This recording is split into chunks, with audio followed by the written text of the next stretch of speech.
what you do when you have sand.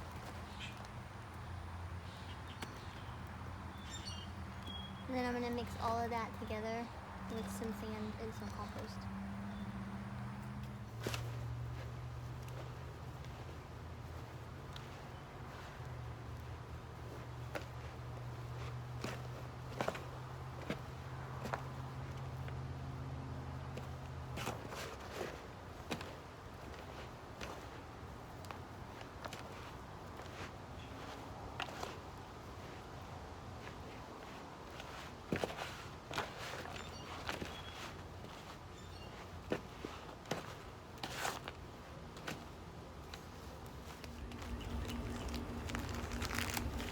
Sand, peat hummus.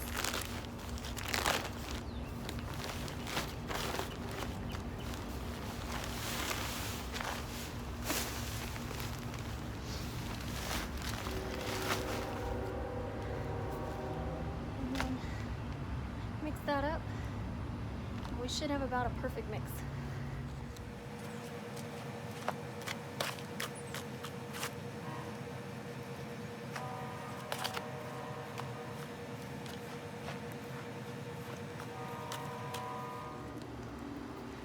And so now we fill it up.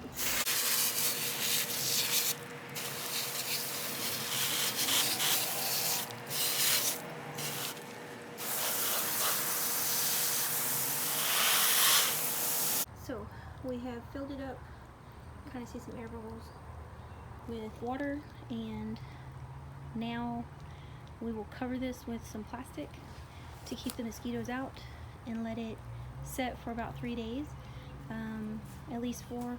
There's new compost and fertilizer in here. We have to let that kind of cycle for a little bit or it's going to burn the new plants.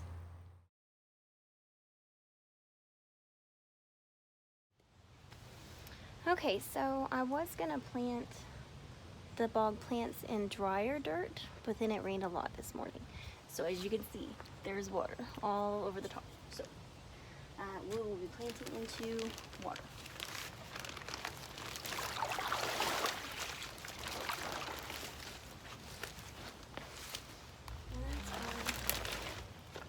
They grow in water anyway. So, Loki, please don't knock my phone over, okay, buddy? Okay, buddy. Hey, Loki, can you? No? Okay, dude. Just stay right where you're at. Okay, I will go over all of the, thanks, babe. I will go over all of the plants or have them listed in the description below. Thanks, guys. But right now I'm just gonna go plant them, and then you guys can, we'll talk about them as I plant them, hopefully. Okay, this first one is something I already grow. It's longevity spinach, Gynera procumbens. This is an experiment. I don't know if it's actually going to grow in a bog type environment, but it roots really well in water, so I'm kind of hoping. We'll see. All of these plants are super aggressive as far as how they spread through rhizomes, so you just got to be careful and kind of make sure that they're not kind of encroaching on each other.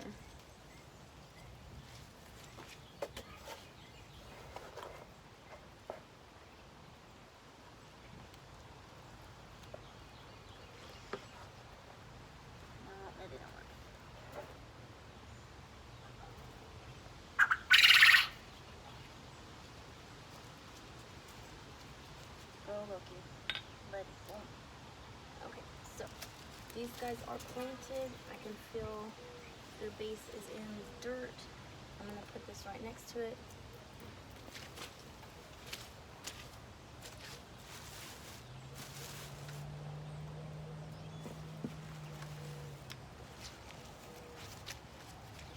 This is variegated sweet flag.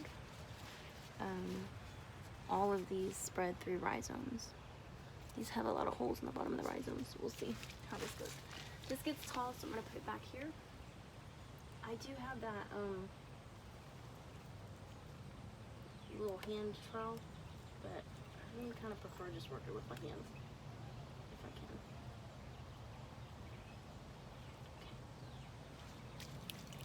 Okay, this is variegated water celery. I love this stuff so much.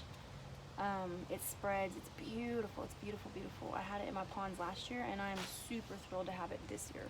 And they actually show off the best color when you put them in some light. So I'm actually gonna put that towards the front of this pond, which is actually this side right here, where this morning sun will hit it, but the afternoon sun usually won't.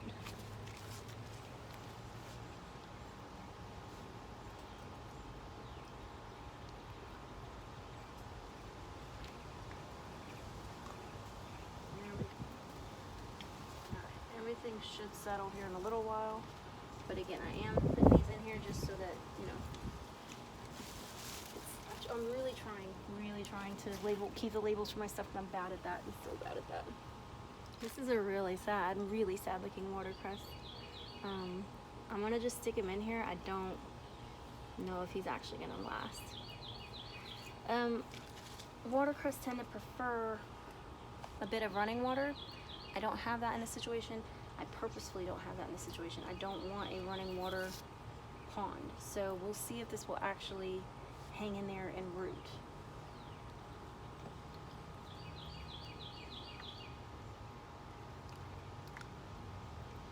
I don't have a whole lot of faith in that coming up, to be honest. Brahmi. This is, I think the technical name is Bacopa monineri. This actually is an aquatic and semi-aquatic plant. Some of this will be going in here because it's a really great herb for your mental health.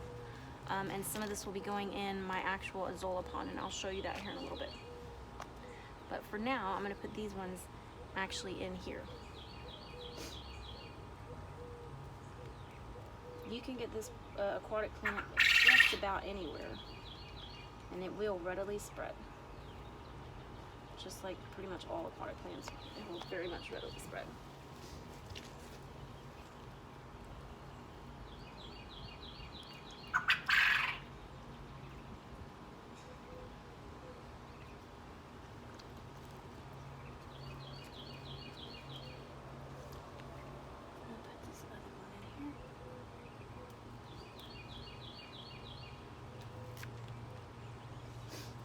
Other side here.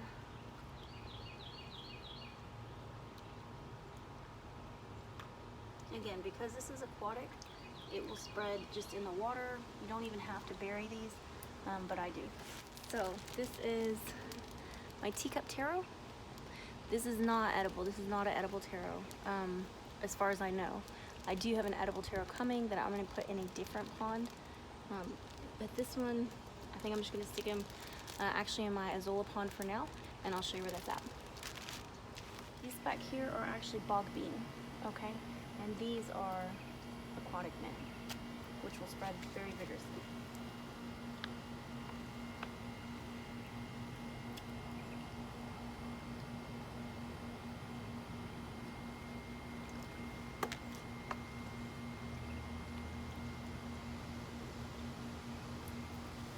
So, I do have some water chestnuts coming that I also want to put in here. And then there is a edible canna lily that I'm also going to try and put in this bog type planter. So, I know it doesn't look like much now, but that's it for now. And what I'm going to do is spread lava rock over this surface until it's covered, you know, until it's above the water line, to keep mosquitoes from getting down in there. Also, alternatively, you could put something like Azolla on top of this, and I may do that just to keep the surface just really tight. For this other brahmi, I'm gonna go ahead and fill this container up. This is a pond container with the mix that I showed you earlier, and I'm gonna plant this into it and put it in the Azolla pond, and I'll show you guys that here in a second.